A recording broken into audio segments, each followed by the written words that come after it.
partial oral versus intravenous antibiotic treatment of endocarditis.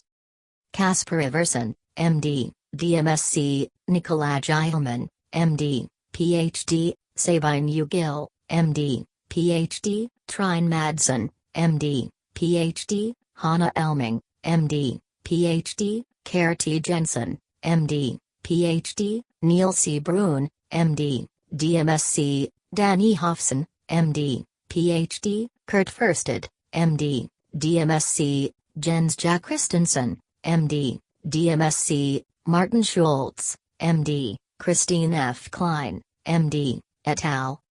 Article. Figures, Media. Metrics. 30 references. Abstract. Background. Patients with infective endocarditis on the left side of the heart are typically treated with intravenous antibiotic agents for up to 6 weeks.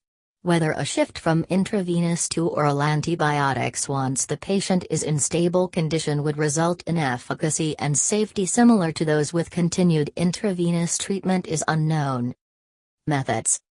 In a randomized, non-inferiority, multi-center trial, we assigned 400 adults in stable condition who had endocarditis on the left side of the heart caused by Streptococcus, Enterococcus faecalis, Staphylococcus aureus, or coagulase-negative staphylococci and who were being treated with intravenous antibiotics to continue intravenous treatment, 199 patients, or to switch to oral antibiotic treatment, 201 patients.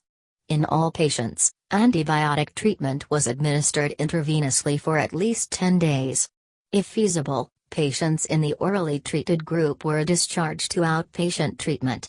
The primary outcome was a composite of all-cause mortality, unplanned cardiac surgery, embolic events, or relapse of bacteremia with the primary pathogen, from the time of randomization until 6 months after antibiotic treatment was completed.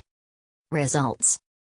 After randomization, antibiotic treatment was completed after a median of 19 days, interquartile range, 14 to 25, in the intravenously treated group and 17 days, interquartile range, 14 to 25, in the orally treated group, p equals 0.48. The primary composite outcome occurred in 24 patients, 12.1%, in the intravenously treated group and in 18, 9.0%, in the orally treated group. Between group difference, 3.1 percentage points, 95% confidence interval, minus 3.4 to 9.6, p equals 0.40, which met non-inferiority criteria. Conclusions. In patients with endocarditis on the left side of the heart who were in stable condition, changing to oral antibiotic treatment was non-inferior to continued intravenous antibiotic treatment. Funded by the Danish Heart Foundation and others, Poet ClinicalTrials.gov number, NCT 01375257. Patients with infective endocarditis on the left side of the heart are typically treated with intravenously administered antibiotic agents for up to 6 weeks, according to guidelines from the European Society of Cardiology and the American Heart Association. 1,2 During the initial phase after admission, intensive care and close monitoring are often needed. In-hospital mortality is reported to range from 15% to more than 45%, depending on the pathogen and on complicating factors, and half the patients undergo cardiac valve surgery. 3.5 The majority of complications, including death, are seen during the initial phase. 6.8 For a large proportion of patients, the main reason for staying in the hospital after the initial phase is to complete intravenous antibiotic treatment. Therefore, if oral antibiotic treatment might be safe and efficient, part of the treatment period for patients in stable condition could take place outside hospitals, without the need for an intravenous catheter.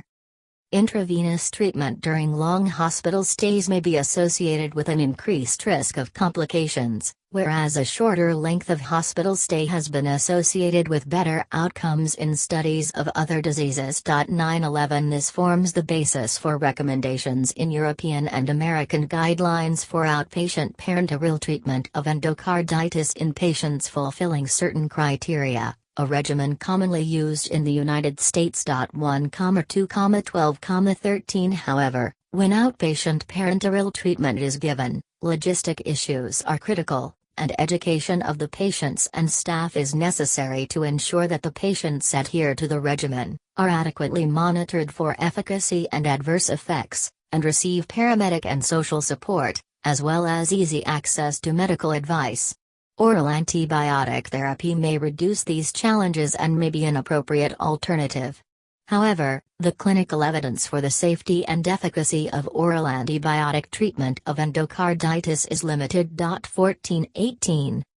In the current trial, we hypothesize that in patients in clinically stable condition who have endocarditis on the left side of the heart, a shift from intravenously to orally administered antibiotic treatment would result in efficacy and safety that would be similar to those with continued intravenous antibiotic treatment.